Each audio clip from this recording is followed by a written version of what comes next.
Para empezar sería bueno recordar la primera ley de Newton.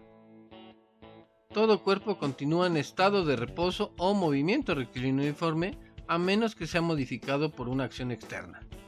Lo que quiere decir que si lanzáramos un cuerpo lejos de un campo gravitatorio, su trayectoria sería rectilínea y su velocidad constante.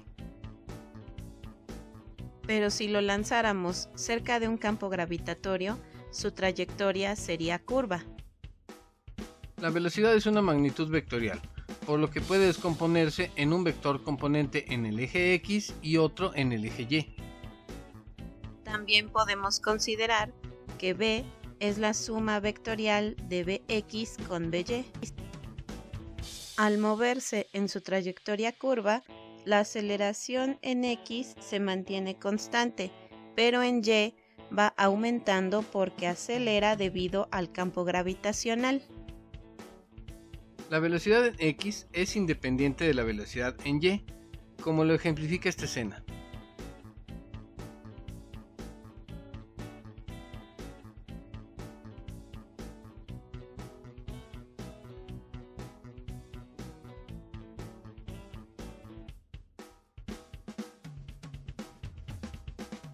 Cuando se lanza un objeto con un ángulo mayor de 0 grados y menor de 90 grados, primero se mueve con MRU en el eje X y tiro vertical en el eje Y.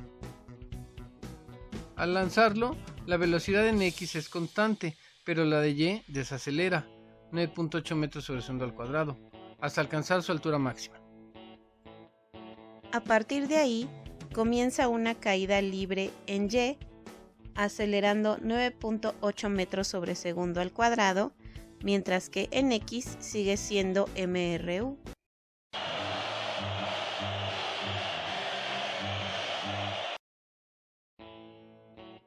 Para el eje X se emplea la única fórmula del MRU, ya que la velocidad es constante. Para el eje Y se emplean las 5 fórmulas del MRUA. Conocido el dato de la aceleración, ya que es g igual a 9.8 metros sobre segundo al cuadrado. Lo primero que hay que tomar en cuenta es que la velocidad es oblicua y será necesario obtener sus velocidades componentes, tanto en X como en Y. Para eso se usan las fórmulas de seno y coseno para obtener las componentes X y Y. Además de las fórmulas para la posición instantánea, que realmente son extraídas para X del MRU, despejando la distancia y con la velocidad del componente X. Y para Y, la cuarta fórmula del MRUA, cambiando por B y seno del ángulo y la aceleración como G. La velocidad instantánea en X es directamente la componente X de la velocidad inicial. Y por último, la velocidad instantánea en Y se calcula con la primera fórmula del MRUA despejada en velocidad final, solo sustituyendo velocidad inicial Y por velocidad inicial seno del ángulo y aceleración por G. Al sumar vectorialmente Bx con By, mediante el teorema de Pitágoras, se obtiene la velocidad instantánea en total y su ángulo con la fórmula de la tangente.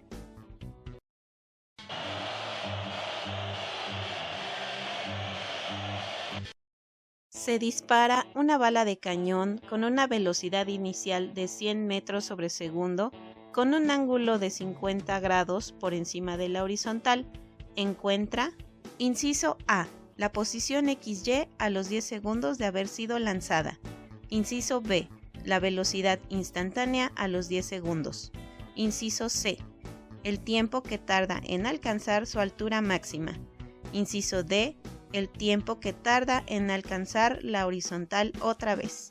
Inciso E, la altura máxima. Inciso F, el recorrido horizontal, o sea, el alcance. Inciso G, el recorrido horizontal si el cañón estuviera sobre un risco a 35 metros de altura.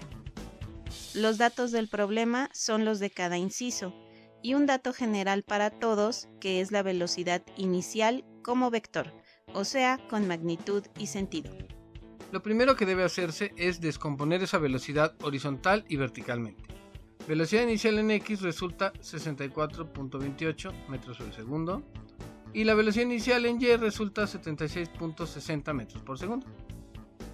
que son datos para casi todos los incisos. Inciso A. La posición XY a los 10 segundos de haber sido lanzada. Para X, primero es MRU, X igual a BX por tiempo. Sustituyendo, BI igual a 64.28 metros por segundo por T igual a 10 segundos, resulta X igual a 642.3 metros. Ahora para Y, con la otra fórmula de posición instantánea, sustituyendo velocidad en Y es 76.60 metros por segundo, tiempo de 10 segundos y aceleración 9.8 metros segundo al cuadrado, resulta Y igual a 276.0 metros. Inciso B. La velocidad instantánea a los 10 segundos. BX ya es conocida porque no varía en todo el camino, es 64.28 metros sobre segundo. BY se calcula con la segunda fórmula, sustituyendo velocidad 76.60 metros por segundo, G 9.8 metros por segundo cuadrado y tiempo de 10 segundos. Resulta menos 21.4 metros por segundo, o sea que apunta hacia abajo ya que es negativa. Para obtener la velocidad instantánea es necesario sumar vectorialmente estos componentes X y Y. Emplearemos la fórmula de Pitágoras, sustituyendo Bx y By, resulta 67.75 metros sobre segundo. Su ángulo se obtiene con la fórmula de la tangente, también se sustituye By y Bx, lo que resulta menos 18.4 grados. Será necesario corregirlo, restándole a 360, queda 341.6 grados. El resultado final es que la velocidad instantánea a los 10 segundos es 67.75 metros por segundo a 341.6 grados. Inciso C. El tiempo que tarda en alcanzar su altura máxima. Se puede considerar como un tiro vertical.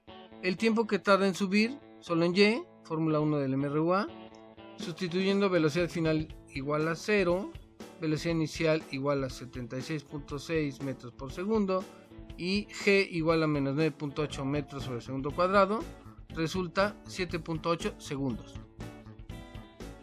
Inciso D. El tiempo que tarda en alcanzar la horizontal otra vez.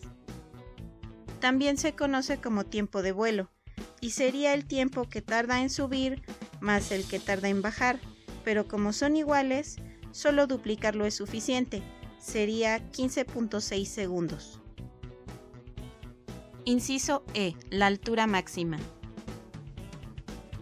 También solo es necesario considerar el movimiento vertical con la fórmula 3 del MRUA, sustituyendo velocidad final Y igual a 0, velocidad inicial en Y igual a 76.60 metros por segundo y G menos 9.8 metros por segundo al cuadrado, resulta 299.4 metros.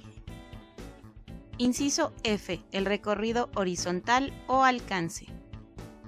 Este se refiere al eje X, por ser horizontal. Entonces la fórmula es la del MRU, distancia es igual a velocidad por tiempo. Sustituyendo Bx igual a 64.28 metros por segundo y tiempo 15.62 segundos, el tiempo de vuelo resulta 1004 metros. Inciso G. El recorrido horizontal si el cañón estuviera sobre un risco a 35 metros de altura. En este caso, la incógnita es una distancia X. Se emplea la fórmula de MRU. Se conoce la velocidad en X, pero no se sabe cuánto tarda en recorrerla. Ese tiempo sería, como una de muchas opciones, por ejemplo el tiempo que tarda en alcanzar su altura máxima, más el tiempo que tardará en caer desde ahí hasta el suelo 35 metros más abajo que el cañón. Se conoce la altura máxima y el tiempo que tarda en alcanzarla, así es que solo se tiene que calcular el tiempo que tarda en caer desde 299.4 más 35 metros con la fórmula 4 del MRUA despejada en T y sumándoselo al tiempo en alcanzar su altura máxima. Sustituyendo datos, Y es el recorrido desde la altura máxima 299.4 más 35 metros y G 9.8 metros por segundo al cuadrado. Se obtiene que el tiempo de esa caída es 8.26 segundos. El tiempo que finalmente empleó sería 7.81 segundos más 8.26 segundos igual a 16.07 segundos. En este mismo tiempo, la bola iba avanzando simultáneamente en el eje X, por lo que se calculará X con la fórmula X igual a Bx por tiempo. Sustituyendo 64.28 metros por segundo, que es Bx, y 16.07 segundos, el tiempo que avanzó, resulta 1033 metros. ¡Hey! Esto no se ha terminado. Todavía faltan unas cositas más. Haz tus anotaciones, toma tus resultados y nos vemos en el siguiente video.